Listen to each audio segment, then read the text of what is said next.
Hi, I'm Sue from Sue & Soap, and in today's video I'm making a spa soap bar with Himalaya salt and aloe oil. I'm starting with measuring the sodium hydroxide and the distilled water. For this soap I mainly use ice cubes because I want the temperature of the lye being at room temperature. Using ice cubes has the advantage that when you add the sodium hydroxide, the lye solution stays cool and it doesn't produce so much fumes. And because the temperature stays very cool, you don't have to wait until the lye solution is cooled down. Next I measure the oils I want to use. For this soap I'm using shea butter, self-made aloe oil and coconut oil. I will show you how I made the aloe oil in another video, so be sure to subscribe to my channel so you won't miss it. These are the only oils I use and I put them into a water bath to melt. Meanwhile I prepare the molds for this soap, and as this is a salt soap I only use single cavity molds because salt soaps set up extremely fast and it is much easier to unmold them from the single molds instead of cutting them out of a loaf because they get really hard in a very short time. I want to make crystal salt soap bars and I'm using coarse sea salt for this. Half of the sea salt I color with a dark blue mica. For this I just take a small plastic bag and put in some mica and some of the sea salt, and then I just mix it around until the salt is completely covered with the blue mica. Then I put it back to the natural sea salt and mix both.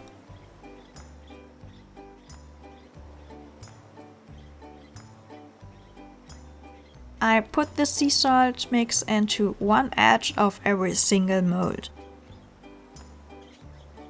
Not all of the salt will stick to the soap, we will lose a lot of it, but it makes this great crystal look I want to have.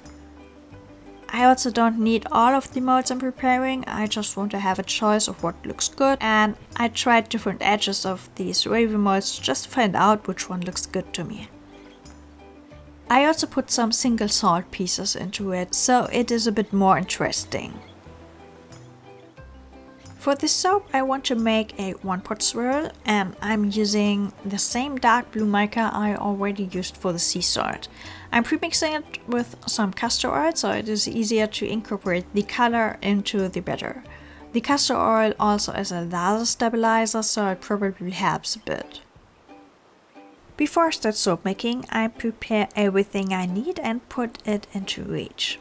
This recipe contains of 9% of coconut oil, so I expect the batter to accelerate very fast. I also want to add some kaolin clay into this soap, so I add it directly to the melted oils and stir it with my stick blender before I add the sodium hydroxide. So I can be sure everything is mixed up fine and I don't have to mix it more than I need to get the batter on trays. After I added the sodium hydroxide, I also add my fragrance oil. For this soap I'm using Clarity from Brambleberry, which just smells great and fresh, and I think it makes a perfect match for this soap. As main salt for this soap I'm using pink Himalaya salt and I'm using it at 80% of the oil weight. I bring the batter to light trays and then I add the Himalaya salt. Using salt in soaps makes the saponification much quicker, so I take care of not stirring it too much. I want it to be on a medium trace for the swirl. The Himalayan salt gives the soap batter a very nice pink color, which unfortunately doesn't stay that way. It will get a little bit brighter when the soap is cured because of the high amount of coconut oil. Soap of pure coconut oil will cure absolutely white.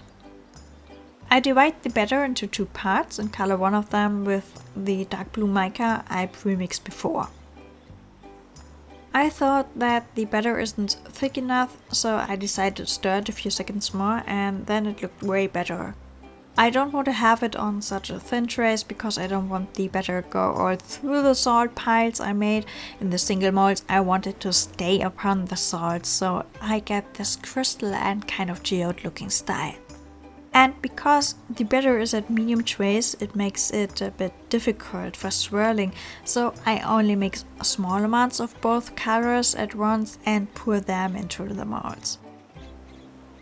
I put the batter first on the parts without salt, so it pushes the salt piles a bit together instead of spreading them.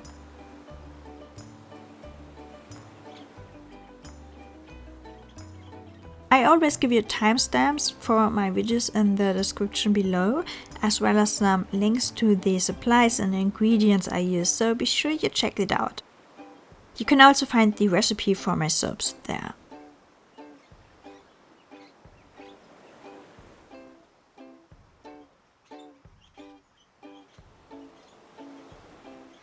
Now I want you to tell a bit more on salt soap. Salt is an absolutely lather killer, so for making a salt soap you need oils which produce a lot of lather, and coconut oil is just perfect for this. Other oils you could use are barasu oil, which is much more expensive than coconut oil, or you could use palm kernel oil. These are both great substitutes for coconut oil. Further, you have to consider that coconut oil is very cleansing. That means if you don't use a big light discount, the soap will be a bit drying to your skin as it removes much oils from your skin. And to make it more nourishing, you really need a very high light discount. A typical light discount in coconut soaps is 15 to 20%. In this recipe I used 20% of light discount.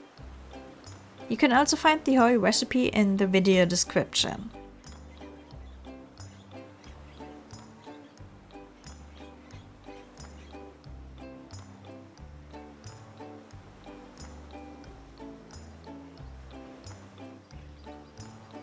Instead of tapping the mold, I tried to wiggle out the air bubbles with a scraper, because first, the batter already is at a very thick trace, and second, I don't want to flatten the salt piles I made in the mold and therefore make the soap better running through the salt. So I am very careful at this, and luckily there weren't much air bubbles in my soap batter.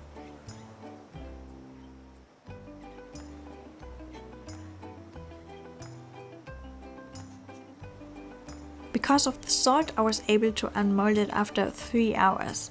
At this time it was already very hard and it came out of the mold very easily. As I told you before, there will be a lot of salt which will just fall off when unmolding the soap, but that doesn't matter. There's still enough salt sticking on the soap. The leftover salt I can also use for another soap batch.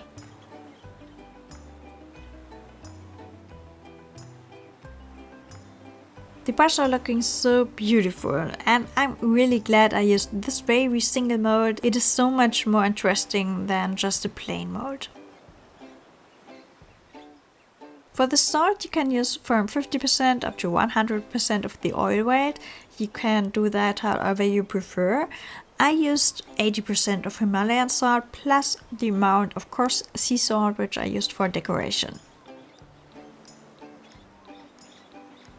Because salt bars consist mainly of coconut oil and this huge amount of salt, they set up extremely quick and they get rock hard.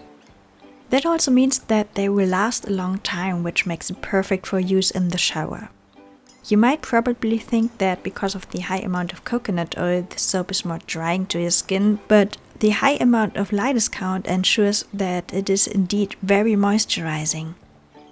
Salt soaps are also great for acne. If you have problems with your skin, you should definitely try a salt soap.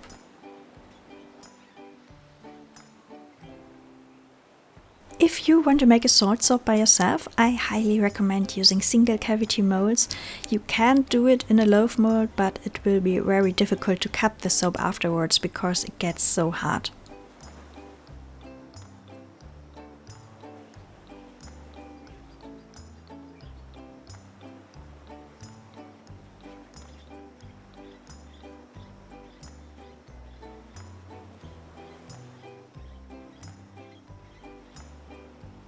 Now let's have a look on the last soap I made. It is a hard swirl soap I made as a Valentine's design. I linked the video for you in the upper right corner. I made a few mistakes by making this soap, but besides that, it performs extremely well. It is now 4 weeks old and because of the mistake I made, still a bit soft, but I'm very surprised about all this lather. I mean, look at that. I didn't expect that. It's absolutely amazing. The lather is extreme dense and it feels so creamy. I love how this came out. If you want to know how the salt soap performs after curing, be sure to subscribe to my channel. It's absolutely free and so you won't miss it. I also hope you could learn something today, and of course if you have any questions left, leave a comment and I do my best to answer it. Thank you for watching, sharing and subscribing. Have a great day and see you next time. Bye.